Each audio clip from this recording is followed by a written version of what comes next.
السلام علیکم students. 9th class computer science, page number 6, flow charts. Flow charts are helpful to know about the steps used to solve a problem. Flow chart بہت ہی زیادہ help فل ہوتا ہے جب ہم نے یہ جاننا ہوتا ہے کہ ایک پرابلم کو سولو کرنے میں کتنے اسٹیپس لگیں گے. In the following we discuss the concept of flow charts in detail. اب ہم فلو چارٹس کے کچھ کنسیپٹس کو ڈیٹیل کے ساتھ وضاحت کے ساتھ پڑھیں گے. ڈیفینیشن آ جاتی ہے فلو چارٹ کی. A flow chart is a graphical presentation of the steps to solve a problem.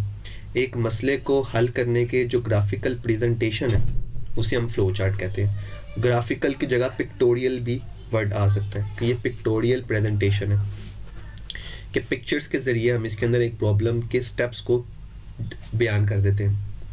We use symbols for each step. ایک پرابلم کو حل کرنے کے جتنے بھی سٹیپس ہیں ہر سٹیپ کو ہم ایک سمبل سے پریزنٹ کریں گے. And these symbols are connected with the help of arrows to show the flow of processing. اور جتنے بھی سمبلز ہوں گے ان تمام سمبلس کے درمیان میں ایروز ہوں گے فلو آف پروسیسنگ کو شو کرنے کے لیے کہ اس فلو کے ساتھ, اس ترتیب کے ساتھ تمام کے تمام سٹیپس چل رہے ہیں. پروسیسنگ اس ترتیب کے ساتھ پروسیسنگ ہو رہی ہے. Figure 1.6 shows a flow chart for the simple problem of wearing shoes with socks. جو فگر 1.6 ہے یہ والی فگر, یہ کیا شو کر رہی ہے؟ یہ ایک فلو چارٹ کو شو کر رہی ہے جس کے اندر ایک سمپل سی پرابلم ہے کہ ہم نے شوز پہننے ہیں اور سوکس پہننی ہیں. It shows that not only the steps are important but also the order to complete a process. یہ ہمیں یہ شو کر رہا ہے کہ صرف اسٹیپس امپورٹنٹ نہیں ہوتے, آرڈر بھی, ترتیب بھی بڑا امپورٹنٹ ہوتا ہے کہ ہم نے ترتیب کے ساتھ تمام اسٹیپس کو کمپلیٹ کرنا ہے. A flow chart is used to visually communicate the steps in a process. ایک پروسیس کے اندر جتنے بھی اسٹیپس ہیں ان تمام اسٹیپس کے ساتھ ویژولی کمیونیکیٹ کرنے کے لیے, تھرو آئیز کمیونیکیٹ کرنے کے لیے, آنکھوں کے ساتھ کمیونیکیٹ کرنے کے لیے ہم فلو چارٹ کو استعمال کرتے ہیں. اس فلو چارٹ کو دیکھیں ذرا. اس یہ جو آپ کو سمبل نظر آ رہا ہے اس سمبل کو ہم کہتے ہیں ٹرمینل. ٹرمینل کو ہمیشہ ہم جب فلو چارٹ شروع کرتے ہیں یا فلو چارٹ ختم کرتے ہیں ہم ٹرمینل سے ہی شروع کرتے ہیں اور ٹرمینل پر ہی ختم کرتے ہیں. جب سٹارٹ کرنا ہوتا ہے تو ٹرمینل کے اندر سٹارٹ لکھ دیتے ہیں, جب فلو چارٹ ختم کرنا ہوتا ہے تو ٹرمینل کے اندر ہم سٹاپ لکھ دیتے ہیں. اب دیکھیں, سب سے پہلے اب ہم نے شوز لینے اور سوکس لینی ہے, پھر اس کے بعد سوکس پہننی ہے اور پھر شوز پہننے. آرڈر اس کے اندر اس لحاظ سے امپورٹنٹ ہے, اگر میں شوز کو پہلے رکھ دوں اور سوکس کو بعد میں رکھ دوں اور پھر میں فلو چارٹ کو ختم کر دوں تو یہ فلو چارٹ غلط ہو جائے گا. ایسا ہو سکتا ہے کہ پہلے میں شوز پہنوں اس کے اوپر میں سوکس پہنوں, یہ تو غلط کنسیپٹ ہے. ظاہری بات ہے پہلے ہم سوکس پہنتے ہیں اس کے بعد شوز پہنتے ہیں, تو اس وجہ سے آرڈر جو ترتیب ہوتی ہے فلو چارٹ کی یہ بڑی امپورٹنٹ ہوتی ہے, یہ بڑی ضروری ہوتی ہے. نیکسٹ ہمارے پاس importance of flow charts in problem solving. Problem solving کے اندر مسئلے کو حل کرنے کے لیے فلو چارٹ کی کیا اہمیت ہے.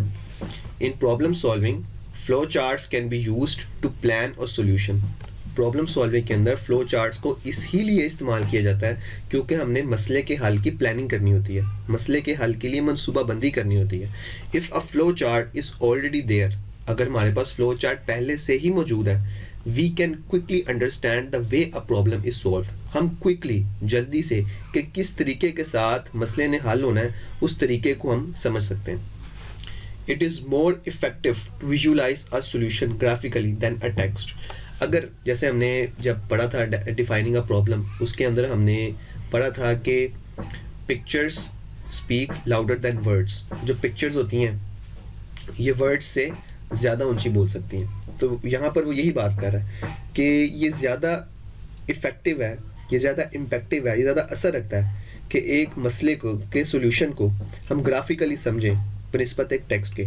ورڈز اتنی جلدی ہمیں سولوشن نہیں سمجھائیں گے ایک مسئلے کا جتنا ہمیں پکچر سمجھا دیں گے. A graphical representation also makes it effective to verify whether a solution is correct or not. Solution کی کریکٹنس کو چیک کرنے کے لیے کہ سولوشن کریکٹ ہے یا انکریکٹ ہے, اس کے اندر بھی گرافیکل ریپرزنٹیشن بڑی اہمیت رکھتی ہے. گرافیکل ریپرزنٹیشن ایک افیکٹو وے ہے, ایک پر اسرار طریقہ ہے یہ چیک کرنے کے لیے کہ ایک سولوشن کریکٹ ہے یا انکریکٹ ہے. It is also a good way to communicate the solution of a problem to other people. دوسرے لوگوں تک ایک مسئلے کا سولوشن پہنچانے کے لیے یہ ایک اچھا طریقہ ہے کہ ہم فلو چارٹ بنا دیں گے اور دوسرے لوگ بھی اس کو دیکھ کر اس مسئلے کے پرابلم کی شناخت کر لیں گے اور اس کو سمجھ لیں گے اچھے طریقے سے. یہ ہمارا آج کا ٹاپک تھا. خیال رکھیے گا. اللہ حافظ.